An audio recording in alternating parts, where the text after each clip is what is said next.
स्वच्छतेचे जनकच अस्वच्छतेच्या विळख्यात, काय म्हणावे या महापालिकेला। मिरज येथील बेघर निवारा केंद्राच्या मागील बाजूस असणाऱ्या प्रसूती विभाग परिसरामध्ये असणाऱ्या भिंतीवर संत गाडगे महाराज व अन्य थोर सेवकांच्या प्रतिमा रेखाटण्यात आल्या आहेत। स्वच्छतेचा संदेश देणारे संत गाडगेबाबा यांच्या स्वच्छता अभियानाचा विचार केला तर आयुक्त साहेबांनी तातडीने भेट देऊन या परिसराची पाहणी केली पाहिजे। महापालिकेने भिंतीवर चित्र रेखाटण्याचा जो उपक्रम राबविला आहे तो कितपत योग्य आहे याची सत्यता या ठिकाणी दिसून येईल। स्वच्छता जर ठेवायचीच नसेल तर या महान सेवकांचे चित्रे रेखाटून अपमान तरी कशाला करायचा।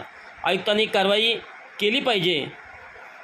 एकीकडे स्वच्छता अभियान राबवण्याचा उपक्रम घ्यायचा आणि याच अभियानातले थोर पुरुष यांचा अपमान करायचा, हे चित्र आम्ही आपणासमोर ठेवत आहोत। महापालिकेची प्रसूती केंद्राच्या आवारात घाणीची मोठे साम्राज्य दिसून येते।